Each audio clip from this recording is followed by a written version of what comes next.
조금 전에 박 대통령 각하께서 서거하셨습니다. 기업법에 따라 합동수사본부장은 여기 계신 전두광 보안사령관이 맡을 예정입니다. 12 사태가 일어나던 날 실패하면 반역, 성공하면 혁명 아닙니까? 전두환이 쿠데타를 일으켰던 것을 빨리 알아차린 인물이 있습니다. 전두환의 구속을 명령했던 시간을 끌면 어떡합니까? 초동대처가 가장 중요한데.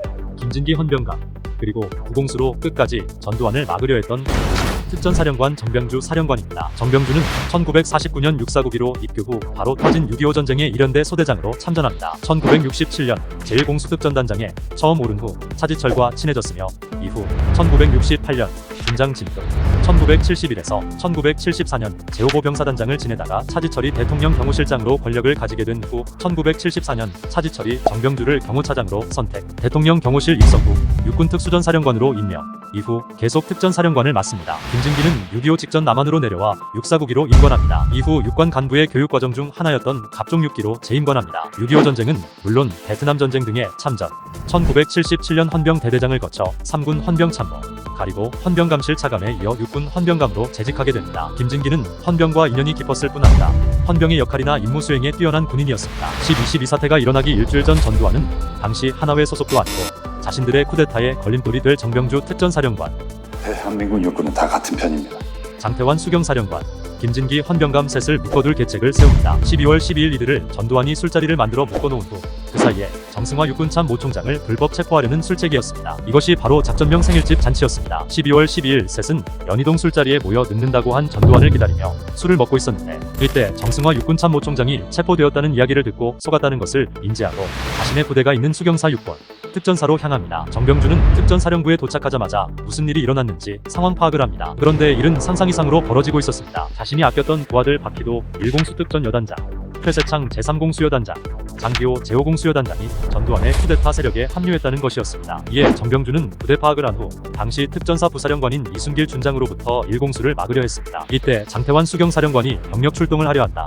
그런데 믿을 수 있는 병력이 없다 라고 말하자 정병주가 유일하게 남아있는 9공수 유능기 준장에게 출동을 명합니다. 그리고 보안사는 물론 3공경비단까지 공격하라고 지시합니다. 그러나 보안사령부는 모든 군에 감청 시스템이 있었습니다. 이 때문에 9공수여단이 출동했다는 사실을 알게 되어 쿠데타가 실패로 끝날 수 있다는 것을 직감합니다. 그래서 급하게 정병주의 직속 부하이자 제3공수특전 여단장 최세창에게 정병주 체포를 명령합니다. 이에 최세창은 정병주를 회유하려 했으나 실패하고 자신의 부대 대대장 박종규 중령에게 정병주 특전사령관 체포를 명령합니다. 당시 특전사령부는 이미 제3공수 안에 속해 있어서 박종규 중령과 병력은 쉽게 사령관실을 공격했습니다. 그리고 유일하게 남아있었던 사령관 김호랑 소령은 이를 혼자 막다가 전사하였고 정병주 특전사령관도 부상을 입고 체포됩니다. 연희동 술자리에서 요정의 마담이 급히 들어와 김진기 헌병감에게 부관에게 전화가 왔다고 전합니다. 그때 부관은 육군참모총장 공관에서 총격이 벌어졌다는 보고를 하였고 이에 다른 두 장군과 함께 육군본부로 복귀합니다. 김진기가 자신이 연희동 음식점을 가기 전에 헌병감실에 연희동 음식점 번호를 알려주었기 때문에 바로 보고를 받을 수 있었던 것이었습니다. 이후 육군본부로 복귀한 김진기는 전두환의 유인 책임을 깨닫고 쿠데타 세력이 전두환임을 예상하게 됩니다. 그리고 이때 전두환이 최규하 대통령을 만나 정승화 총장을 강제 연행한 것을 사후에 허락해줄 것을 종용하고 있다는 사실까지 보고받습니다. 그러자 김진기는 헌병 일대 소대병력을 요청하고 삼청동 총리공관에 경비를 보내기 위해 당시 자신의 부하였던 구정길 헌병 중령에게 전화를 걸어 전두환 체포를 명령합니다. 그러나 이미 하나회 병력들이 구정길 헌병 중령이 이끄는 경비 병력들을 무장해제시키면서 전두환 체포 작전은 실패하고 자신의 헌병 병력으로 최규하 대통령이라도 구하려 했지만 이 또한 실패합니다. 전두환 체포에 실패하고 수경사로 CP를 옮겼지만 당시 수도경 비사령부 헌병단 부단장 신윤이 중령에게 무장해제 당하게 됩니다. 즉 군인에게 가장 치욕적인 하극상에 당한 것입니다. 이후 육군보안사령부로 연행되어 조사를 받고 1980년 예비역 준장으로 예편합니다. 당시 장태환, 정병주, 김진기를 유인했던 조홍 헌병단장도 그의 후임자로 불렸던 상황이라 김진기 헌병감은 그야말로 부하에게 치욕스러운 배신감을 느껴야 했습니다. 정병주 특전사령관이 체포된 줄 모르는 상황에서 서울로 진군하던 구공수여단을 막기 위해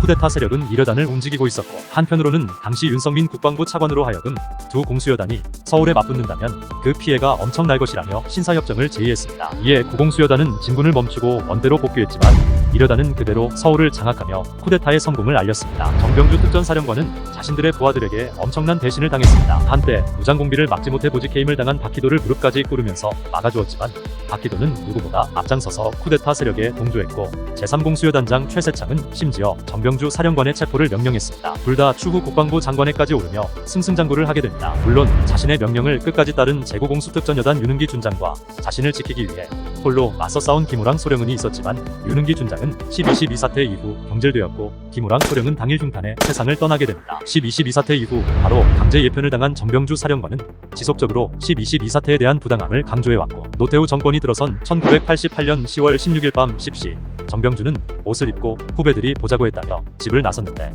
그 길로 실종되어 1989년 3월 의정부의 한 야산에서 목을 매단 변사체로 발견됩니다.